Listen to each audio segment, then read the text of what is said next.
Você já parou para pensar nisso? Que os planos de Deus, para que eles se cumpram na sua vida, às vezes é necessário você passar por um processo? Às vezes é necessário você passar por uma dificuldade para que você possa ser treinado? Isso aqui não é jargão de crente não, irmão. Isso é uma verdade. Nas dificuldades é que o nosso caráter, ele é afiado, ele é provado, ele é testado. É onde aí nós começamos a aprender e começamos a também a sermos mais empáticos com as pessoas. Eu, por exemplo, eu comecei a pregar no momento de dificuldade. Eu comecei a criar uma palestra para poder ajudar as pessoas no momento de dificuldade. Não foi nos dias bons da minha vida.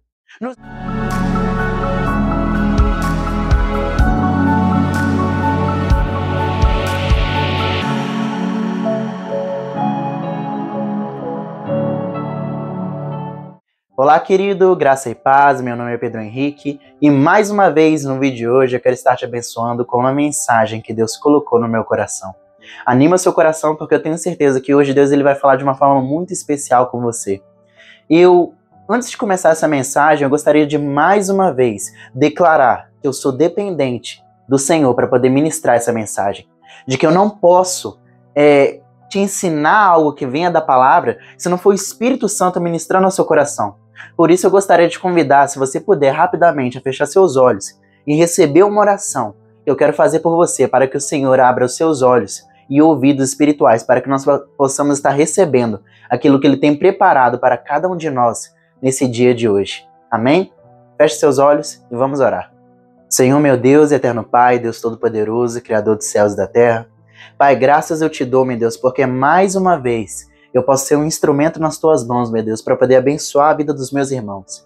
Eu peço a ti, meu Deus, que toda barreira espiritual, tudo aquilo que não provém do Senhor, meu Pai, para poder estar tentando bloquear essa mensagem, meu Pai, na vida deles, possa cair por terra em nome de Jesus. Eu declaro que todas as barreiras, meu Pai, vindas do inferno, possam cair por terra em nome de Jesus na vida dessa pessoa. Que ela possa, meu Deus, viver aquilo que tu tens preparado para cada um deles, meu Pai, mesmo antes do nascimento deles. Porque a Bíblia diz que mesmo antes do nosso nascer, o Senhor já tinha planos a nosso respeito. O Senhor já cantava sobre nós, meu Pai. Então eu te peço, por favor, meu Pai, nos visita hoje com uma mensagem personalizada, especial para cada um.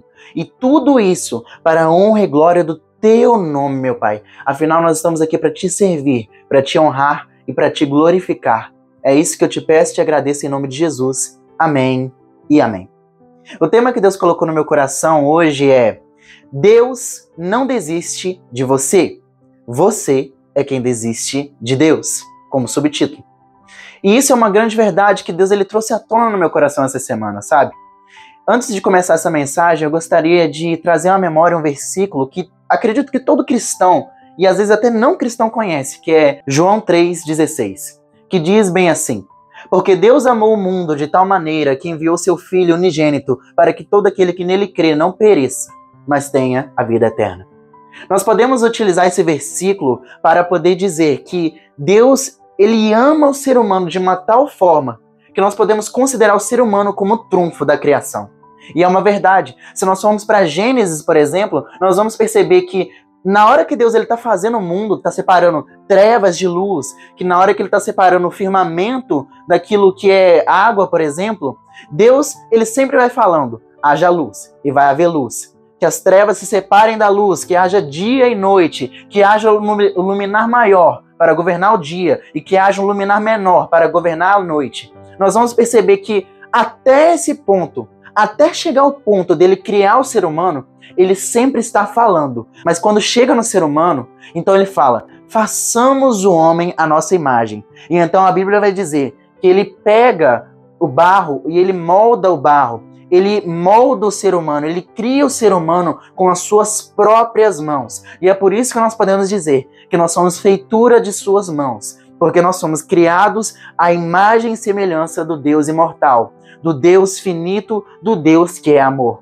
Por isso nós podemos dizer que nós somos sim o trunfo da criação. Nós somos o ápice porque Ele nos amou. Quando João 3,16 vai dizer porque Deus amou o mundo de tal maneira, nós vamos perceber que Deus ele não está falando apenas da criação, ele não está falando do mundo de forma global, ele está falando das pessoas que estão no mundo. Jesus Cristo não veio morrer por uma planta, não veio morrer por um animal que não tem espírito, mas ele veio morrer e ressuscitar por você, para que você possa ter vida e vida em abundância se você crer no Filho de Deus e reconhecer ele como seu Senhor. Mas muitas vezes na nossa vida, mesmo tendo essa ciência de que Deus nos ama, muitas vezes acontecem situações e a forma como nós reagimos em meio a essas situações acabam nos afastando de Deus. Por exemplo, em meio a situações difíceis, nós começamos a duvidar. E se nós formos olhar o que é a fé por definição, a fé é a certeza das coisas que ainda não se podem ver, mas da certeza daquilo que se espera. A fé é a certeza daquilo que ainda a gente não pode ver, mas daquilo que nós podemos esperar com base na palavra do Senhor. Não é um tiro no escuro. A fé é vinda com base na palavra do Senhor. Então, se você for pela definição do que é fé, que é a certeza, onde há dúvida, não pode haver fé. Se você olhar, por exemplo, para uma passagem da Bíblia onde Pedro está andando sobre as águas quando ele vê Jesus, nós vamos perceber que enquanto Pedro está focando em Jesus Cristo, está com os olhos em Jesus Cristo, ele está andando sobre as águas, porque a sua fé está aumentando. Mas quando ele tira os olhos de Jesus e começa a olhar para a tempestade, para as circunstâncias ao seu redor, ele começa a afundar, ele começa a duvidar. Ou seja, onde há dúvida, a fé vai embora. E onde há fé, a dúvida tem que ir embora. Ou seja, um não combina com o outro. Um não pode coabitar com o outro. E muitas vezes, em situações difíceis, nós escolhemos duvidar. Nós preferimos colocar a nossa esperança e expectativa nos nossos sentimentos circunstanciais, ao invés de olhar com os olhos da fé, que transpassam as circunstâncias materiais. E isso é uma verdade na nossa vida. Outras vezes, o que acontece também é que nós escolhemos fazer da tristeza, que deveria ser apenas um estado, o nosso pet de estimação, a nossa identidade. Muitas vezes nós escolhemos fazer da própria tristeza a nossa identidade pessoal. Nós estamos vivendo num mundo onde a tristeza em si, ela se tornou um gigante. Onde a tristeza ela tem matado várias e várias pessoas, em forma de depressão, de ansiedade. E eu não estou dizendo, meu irmão, vamos com calma aqui. Eu não estou dizendo que você é o culpado de você ter uma depressão, uma ansiedade. Mas eu estou dizendo e é um fato, muitas pessoas estão se apegando ao vitimismo. Estão se apegando a um coitadismo sem precedentes. Estão se apegando a uma doutrina, a uma crença de que eles são uma vítima. Mas quantas pessoas eu te pergunto que não sofrem também? E às vezes até mais do que você e eu. E muitas vezes eu estou falando isso pra mim. Às vezes eu transformo a minha tristeza. Esses dias eu estava aqui, nessa cama, dormindo. Dormindo por quê? Porque eu estava muito triste, estava tentando dormir. Mas aí a Bíblia diz, e vem um versículo na minha mente, na hora que eu estava vivendo essa circunstância, me veio um versículo que eu acredito que seja trazido do Espírito Santo, que é: Ele enxugará todas as lágrimas. Ele enxugará toda lágrima naquele grande dia. Ou seja, há esperança. Você não precisa viver confinado na tristeza. Afinal de contas, Jesus Cristo nos ensina, através do apóstolo Tiago, em toda circunstância, alegrem-se no Senhor. Ah, como eu me alegro no Senhor em meio à tristeza? Orando, se conectando com Deus. É uma reação, é um cálculo matemático muito fácil de você fazer. Se você se aproxima de Deus, se você começa a estar mais perto de Deus, não quer dizer que as circunstâncias vão mudar, mas quer dizer que você vai lembrar um motivo para você se alegrar. Quer dizer que você vai ter um motivo para você se alegrar. Por exemplo, o salmista Davi, ele vai dizer: renova em mim a alegria da salvação. Só pela salvação nós já temos um motivo para estar felizes pro resto da nossa vida. Mas claro, vem a tristeza e vem as circunstâncias da vida e Deus não ignora não. Mas o que Deus ele fala? Estás aflito? Então ore. Todo aquele que está aflito, ele deve orar. Mas muitas vezes, nas circunstâncias da vida, nós esquecemos que nós estamos a uma distância de uma oração de Deus para poder clamar. Quantas vezes nós escolhemos não orar, nós escolhemos, como eu próprio fiz, dormir para tentar esquecer, para tentar apagar a realidade ao meu redor. Mas isso não é a solução. Porque quem não enfrenta gigante no mesmo dia, ele acaba ficando maior. O rei Saul, ele ficou sendo afrontado durante 40 dias. E a afronta só tornava pior, o medo do exército. Porém, quando chegou Davi no mesmo dia, ele resolve o problema. Quem resolve o problema no mesmo dia, quando é possível, sempre vai conseguir com que os problemas não se tornem gigantes, que vão te derrubar no outro dia. Nós precisamos aprender isso. E outra coisa que nos derruba em meio às dificuldades é que nós começamos a achar, porque nós somos falhos, que os planos de Deus vão falhar porque nós estamos falhando. Isso é uma coisa que confina no ser humano. Porque nós falhamos em determinada situação, nós começamos a pensar que Deus ele desistiu de nós, que Ele nos abandonou, que Ele se esqueceu, que os planos dele não vão acontecer na nossa vida. Quantos de nós em momentos de tristeza, e é isso que às vezes mais nos derruba, quando nós erramos e nós estamos colhendo frutos dos nossos erros, nós começamos também a entrar nessa crença de começar a desacreditar de Deus, a desacreditar do poder de Deus, de que Ele pode agir mesmo com os nossos erros, de que Ele, se nós nos arrependermos, nós podemos voltar para os caminhos dele e nós podemos ainda viver tudo aquilo que Ele tem preparado para nós. E isso é uma verdade tão grande que, se nós formos olhar em Jó capítulo 42, depois que Jó passou por todas aquelas suas dificuldades, Jó, ele tenta começar a questionar Deus. Porém, Deus, ele começa a questionar Jó sobre a grandeza dele, sobre a ciência dele, sobre a sabedoria dele, que é tão maior do que a do ser humano. Então, sabe o que Jó vai dizer para Deus no fim? No último capítulo de Jó. Jó, ele vai dizer o seguinte: então Jó respondeu ao Senhor: sei que podes fazer todas as coisas, e nenhum dos teus planos pode ser frustrado. Tu perguntaste: quem é esse que obscurece o meu conselho sem conhecimento? Certo é que falei de coisas que eu não entendia, coisas tão maravilhosas que eu não poderia saber. Tu disseste: agora escute e eu falarei. Vou fazer perguntas e você me responderá. Meus ouvidos já tinham ouvido a teu respeito, mas agora os meus olhos te viram. Por isso menosprezo a mim mesmo e me arrependo no pó e na cinza.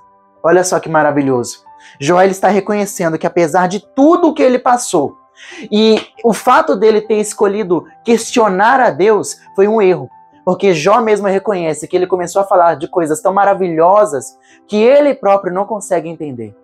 Os planos de Deus para a nossa vida são tão maravilhosos que nós não conseguimos entender. E se até mesmo os nossos próprios erros, e se até mesmo as dificuldades do caminho não fazem parte dos planos de Deus? Você já parou para pensar nisso? Que os planos de Deus, para que eles se cumpram na sua vida, às vezes é necessário você passar por um processo? Às vezes é necessário você passar por uma dificuldade para que você possa ser treinado? Isso aqui não é jargão de crente não, irmão. Isso é uma verdade. Nas dificuldades é que o nosso caráter ele é afiado, ele é provado, ele é testado. É onde aí nós começamos a aprender e começamos também a sermos mais empáticos com as pessoas. Eu, por exemplo, comecei a pregar no momento de dificuldade. Eu comecei a criar uma palestra para poder ajudar as pessoas no momento de dificuldade. Não foi nos dias bons da minha vida. Nos dias bons da minha vida, eu faço o que qualquer ser humano faz, eu vou aproveitar a vida. Mas lá está. Nós não podemos esquecer que o Deus que nos levanta em meio às dificuldades é o mesmo Deus que merece ser glorificado em meio aos nossos dias bons. E as dificuldades, elas é que vão treinar o nosso caráter, para que nós possamos reconhecer a nossa pequenez, como Jó está fazendo aqui com Deus, no capítulo 42. Ele reconhece que ele falou e tentou questionar o Deus, e tentou questionar as obras desse Deus, obras tão maravilhosas que ele mesmo próprio desconhece. As dificuldades na nossa vida não precisam diminuir a nossa fé. Talvez elas possam até ser usadas para que nós possamos depois falar como Jó. Antes eu te conhecia de ouvir falar, agora eu te conheço de perto. Elas nos aproximam de Deus à medida que nós escolhemos. Ao invés de questionar ou duvidar, nós começamos a escolher a nos aproximar em oração e em rendição ao Deus Todo-Poderoso. E foi isso que eu tive que entender esses dias, sabe? Eu tô gravando esse vídeo e Deus ele me trouxe à memória isso. De que por mais que eu erre, por mais que eu fale, as minhas falhas, elas não vão definir o meu futuro com Ele se eu escolher Ele. A verdade é que Deus ele não desiste de nós. Nós é que desistimos de Deus. E eu, naquele momento, eu estava pensando em desistir em meio às dificuldades. Eu estava pensando em parar com o canal e enfim, com as coisas que eu faço para poder glorificar o Senhor. Deus ele me trouxe à memória hoje através de um gesto tão maravilhoso de uma irmã. E se você está vendo esse vídeo, Deus abençoe a sua vida mais uma vez. Eu quero te honrar aqui publicamente. Muito obrigado por ter sido um instrumento de Deus na minha vida. Sabe o que aconteceu, gente? No momento de fraqueza, no momento onde eu estava muito triste, abalado, com um erro meu mesmo, eu comecei a duvidar de que Deus ele ainda queria me usar, apesar dos meus erros. Então, uma irmã ela foi usada para poder me abençoar e ela me deu esse blazer que eu estou usando hoje. E para você talvez seja algo bobo, mas na minha visão foi claramente Deus falando: eu não desisti de você, então você também não pode desistir de mim. Não desista de mim, eu não desisti de você. As tuas falhas, elas até podem te distanciar, podem até te travar, mas se você voltar os seus olhos para mim, eu ainda sou o Deus da sua vida para poder te usar e abençoar pessoas através da sua vida. Aleluia. Nós não podemos esquecer que Ele nos ama e de que Ele não desiste de nós. Nós que desistimos dele. Por acaso há alguma atitude que nós possamos ter que pode impedir os planos de Deus? Eu quero agora te falar a diferença sobre Sansão e Davi, para que você possa ter certeza, apesar de nós termos lido aqui, que nada é impossível para Deus, através do livro de Jó. Eu quero te explicar isso de uma forma bem prática. Os nossos erros e dificuldades, elas não podem parar os planos de Deus. E como é que eu sei disso? Quando eu vou olhar para os heróis da fé. Eu olho para os heróis da fé e lá está o nome do rei Davi. E eu consigo entender o porquê que o rei Davi está lá. Ele foi o homem segundo o coração de Deus, que apesar de ter errado, sempre reconheceu Deus e voltou para os seus caminhos. Sempre andou nos caminhos do Senhor, a não ser no episódio quando ele errou com Batseba. Porém, eu consigo entender o porquê que o rei Davi está ali nos heróis da fé. Mas depois aparece o nome de Sansão. E aí eu volto para a história de Sansão e eu vejo como ele terminou humilhado, com essa cabeça raspada, com seus olhos furados, vazados, terminou humilhado, terminou tirando a sua própria vida. Aí eu começo a olhar para a história dele e eu começo a perguntar: Deus, como é que Sansão ele é ainda dos heróis da fé? E me vem claramente à memória: herói da fé não é aquele que fez tudo certo na sua vida. O herói da fé é aquele que terminou o seu propósito, terminou cumprindo o seu propósito, mesmo que seja no último dia da sua vida. Para você que não conhece a história de Sansão, Sansão ele é o homem mais forte, segundo a Bíblia, o homem mais forte que já existiu. Sansão nasceu com um destino completamente favorável. Tinha título de juiz em Israel, um dos títulos mais importantes de sua época. Ele tinha destino profético dado por Deus. Ele tinha pai e mãe os aconselhando. Só que Sansão, ele termina humilhado. E quando começa a queda de Sansão? Quando ele começa a dizer para si mesmo: eu quero. Quando o homem começa a voltar o seu olhar para si e para os seus próprios desejos, a ponto de colocar os seus próprios desejos acima dos planos de Deus, aí começa a ruína do homem. Aí ele começou a rejeitar Deus. Começou aquele processo todo de zombaria que está no livro dos Juízes, onde Sansão ele só vai se afundando cada vez mais e mais. Porém, mesmo Sansão tendo rejeitado o Senhor, no último dia da sua vida, ele faz uma oração de arrependimento ao Senhor. Ele fala: Senhor, eu pequei contra ti, mas eu te peço pela última vez, me devolve aquilo que eu sempre tive de graça e eu não usei, para a honra e glória do teu santo nome. Me devolve a força, para que assim eu me vingue dos filisteus e cumpra aquilo que você me chamou desde antes do meu nascimento. E assim Sansão morre. E a Bíblia vai dizer que no dia da sua morte, ele matou mais filisteus, mais inimigos de Israel, do que em toda a sua vida. Ou seja, Sansão ele terminou cumprindo o propósito do Senhor. Mas a diferença de Sansão para Davi é que Davi terminou no trono, reinando e com um sucessor ainda. E a Bíblia diz que quando Davi ele dorme, a Bíblia vai dizer que tendo servido a sua geração, Davi dormiu com seus pais, por ter andado nos caminhos do Senhor. Ou seja, o que nós podemos ver aqui? é que nada pode frustrar os planos do Senhor, desde que você não desista do Senhor. Porque até mesmo no último dia da sua vida, você pode estar humilhado, você pode estar, assim, numa situação terrível na sua vida. Mas se você clamar ao Deus de Israel, com o coração realmente arrependido, Ele te atende, mesmo que seja no último dia da sua vida. Mas a pergunta que eu te faço é, você precisa esperar que chegue o último dia da sua vida para que você possa se voltar para Deus, para que você volte o seu coração para Deus? Não é necessário. O problema é que muitas vezes nós queremos escolher viver em sofrimento, quando não era necessário. Deus, Ele não desiste de nós. Nós é que desistimos de Deus. E uma prova disso, e agora vamos para o texto principal da mensagem de hoje, é o seguinte. Nós vamos ler em 1 Samuel, capítulo 13, do versículo 8 ao 14, que o rei Saul, o primeiro rei de Israel, Deus, ele tinha planos para o rei Saul. Ele tinha planos de estender o trono do rei Saul por gerações. Só que o rei Saul, ele anulou as promessas do Senhor. Como assim? Um homem conseguiu mudar os planos de Deus? Conseguiu. Conseguiu à medida que ele mesmo se afastou dos planos do Senhor. E olha só o que a Bíblia vai dizer. O rei Saul, ele estava numa situação de guerra aqui, numa situação de dificuldade. Como eu e você, muitas vezes nós estamos. Nós estamos, às vezes, enfrentando uma situação de dificuldade emocional, financeira, às vezes afetiva, às vezes tudo isso junto. E com o rei Saul não foi diferente. Em meio a uma dificuldade, o rei Saul, ele recebe uma palavra do Senhor de que ele deveria esperar o profeta Samuel para oferecer sacrifícios. Porém, o rei Saul, olha só o que ele vai fazer aqui. Ele vai desobedecer a ordem do próprio Deus. A Bíblia vai dizer que ele esperou 7 dias, o prazo estabelecido por Samuel. Mas esse não chegou a Gilgal. E os soldados de Saul começaram a se dispersar, e ele ordenou: tragam-me o holocausto e os sacrifícios de comunhão. Saul então ofereceu o holocausto, e quando terminou de oferecê-lo, Samuel chegou, e Saul foi saudá-lo. Então perguntou Samuel: o que você fez? E Saul respondeu: quando vi que os soldados estavam se dispersando e que não tinhas chegado no prazo estabelecido e que os filisteus estavam reunidos, pensei, agora os filisteus me atacarão em Gilgal. E eu não busquei o Senhor, por isso senti-me obrigado a oferecer o holocausto.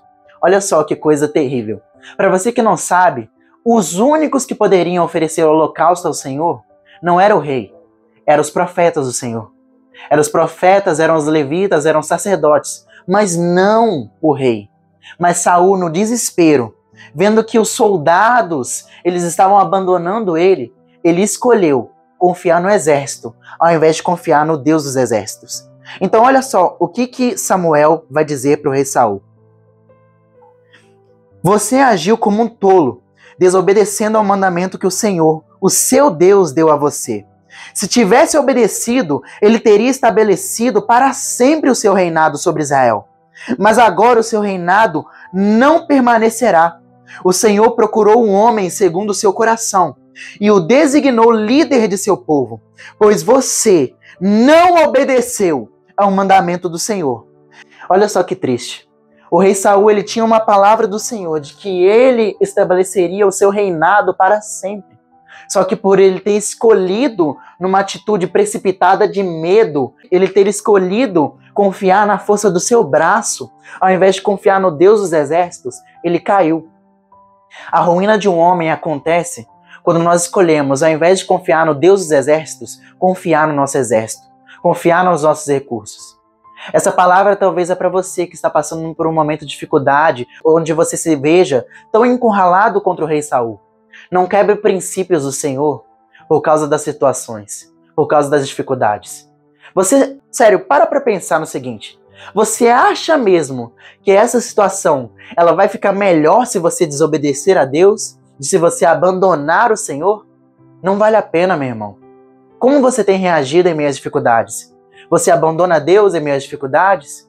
Você confia no seu próprio braço e esquece que é Deus que tem que guiar o seu braço? Acredite, muitas vezes eu passei por isso na minha vida. Duvidei do Senhor, duvidei dos seus planos, até chegar no extremo dele ter que me lembrar dessa forma, sabe? Me constrangendo em amor. E só Ele sabe quanto eu sou grato a Ele por Ele ter feito isso, sabe? Porque eu precisei mesmo, eu precisava. Eu estava duvidando, eu estava me perguntando, Senhor, isso tem te agradado, Pai? Isso tem, por acaso, abençoado a vida das pessoas? E a gente começa a achar que depende de nós para que os planos de Deus se cumpram na nossa vida.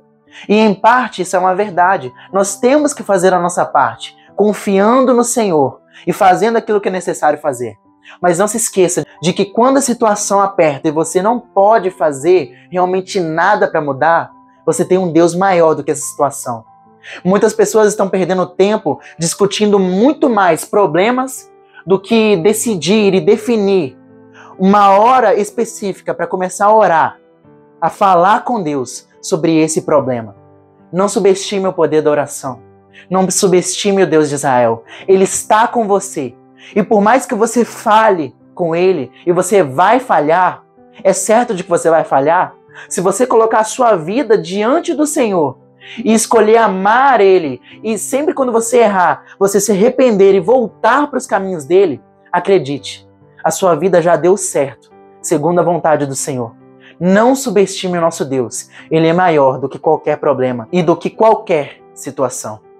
Se você me permite, eu gostaria de fazer uma oração por você hoje, uma oração para que você possa receber do Senhor uma clareza sobre aquilo que você tem que escolher hoje, deixar diante do altar. E essa expressão, para nós, quando a gente fala deixar diante do altar, é deixar diante de Deus os nossos problemas e dificuldades. O que é isso na prática? É nós escolhermos fazer isso aqui, ó. Nós vamos nos ajoelhar. E ao invés de nós nos ajoelharmos diante do problema, como muitas vezes nós estamos fazendo, nós vamos escolher nos ajoelhar diante do Deus Todo-Poderoso, do Deus Altíssimo, do Deus que pode resolver todas as situações, do Deus que pode sim nos levantar nos nossos piores dias. Acredite, você não está sozinho. O próprio Jesus, ele prometeu: eu estarei convosco todos os dias até o fim. Então por que você está escolhendo viver longe de Deus? Por que você está escolhendo desobedecer a Deus? Por que você está escolhendo duvidar do Senhor? Por que você está escolhendo fazer da tristeza a sua realidade, a sua identidade? Por que você está escolhendo confiar que você, os seus defeitos, vão poder anular os planos do Senhor, quando a única coisa que Ele te pede é: confia em mim, deposita em mim a sua confiança e no devido tempo eu te responderei. Eu sinto que o Senhor, Ele está falando ao nosso coração: olha, eu preciso que você tenha mais confiança em mim.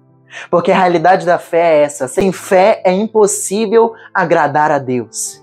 E se você não tem fé para confiar em coisas pequenas, como pagar, por exemplo, uma conta, poder te suprir, quando a palavra do Senhor mesmo diz que se até mesmo os lírios dos campos se vestem melhor do que o próprio Salomão, se até mesmo os pássaros e aves, eles não plantam nem semeiam, mas nada falta para eles, quanto mais nós, que somos mais amáveis para Deus, a qual Ele se entregou por amor a nós. Por amor. Será que Ele vai deixar alguma coisa faltar, gente? Será mesmo que Ele vai deixar a gente passar fome? A Bíblia diz que nunca viu um justo mendigar o seu pão. Nunca. Confia no Deus da provisão.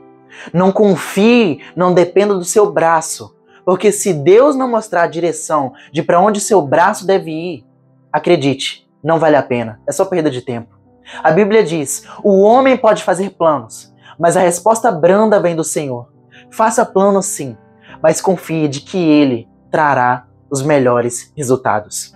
Se você quer hoje depositar a sua confiança no Senhor e declarar para Ele que você precisa de ter mais fé, que você tem falhado, assim como eu preciso de reconhecer que eu tenho falhado com Ele nessa situação, eu quero hoje te convidar a você, onde você está, onde você estiver, se você puder, ficar de joelhos agora comigo. E nós vamos orar ao Senhor, fazer uma oração de arrependimento, de perdão sincero. E nós vamos reconhecer a grandeza do Senhor. Nós vamos nesse momento nos humilhar, porque a Bíblia diz: aquele que se humilha diante do Senhor, no devido tempo, Ele irá exaltar. O que está escrito não é que os humilhados serão exaltados. Não. A Bíblia diz que quando eu tenho a oportunidade de me exaltar, quando eu escolho me humilhar diante da poderosa mão de Deus, no devido tempo, Ele vai nos exaltar. Então eu te convido agora a você orar comigo agora e receber essa oração de arrependimento sincero. Ore com Deus aí do seu jeito e eu vou orar por você agora.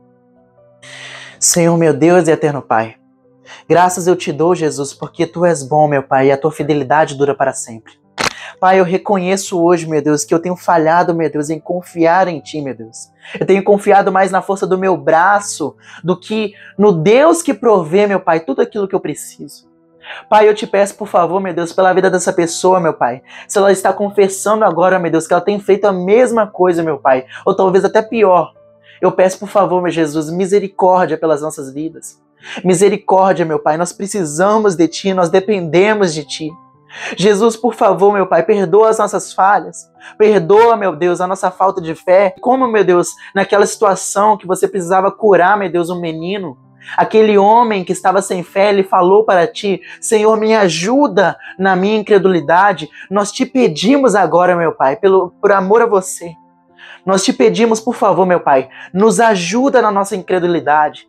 Nos ajuda, meu Pai, a lembrar de que apesar das dificuldades, de que apesar das situações difíceis, o Senhor não perdeu o controle da nossa vida. E tudo está debaixo das Tuas mãos. Nós nos humilhamos agora, meu Pai, debaixo da Tua poderosa mão, meu Pai. Reconhecendo que no devido tempo, Tu irá nos exaltar. Não é o trabalho, não é o chefe, não é o contato do banco, não é o melhor amigo, é o Senhor. A nossa confiança está no Senhor. E nós Te agradecemos, meu Pai, pela vitória em Ti, meu Pai. E nós nos levantamos como vencedores para poder, meu Deus, glorificar o Teu nome e cumprir o chamado que Tu tens em nossas vidas, meu Pai, para a honra e glória do Teu santo nome, até que o Senhor venha. É isso que eu Te peço e Te agradeço em nome de Jesus. Amém e amém. Se levante como vencedor, se levante crendo e glorificando o nome do Deus Altíssimo, que é o único que merece com que nós nos rendamos hoje. O ato de você agora se diminuir é porque está na palavra do Senhor em João. É necessário que eu diminua e que Ele cresça. O ato de você agora se ajoelhar diante do Senhor é você reconhecer a soberania dEle mediante os problemas. Você talvez se humilhou e se diminuiu para os problemas muitas vezes já na sua vida. Agora está na hora de você começar a se diminuir para o Deus que pode te ajudar e te dar sabedoria para você resolver todos os seus problemas. Não quebre princípios para tentar resolver os seus problemas. Antes, seja fiel ao Senhor, porque Ele não abandona aqueles que não abandonam Ele. Amém? E se você, porventura, disse e decidiu abandonar o Senhor, saiba de uma coisa. Ele te recebe hoje de braços abertos se você se arrepender, como Ele fez com Sansão. E talvez você não esteja nem tão humilhado quanto ele esteve, e nem precisa chegar. Apenas hoje volte para Ele. Peça perdão e se humilhe diante dEle. E volte para os seus braços de amor, porque Ele te espera. Amém? Deus abençoe. Até a próxima mensagem, em nome de Jesus.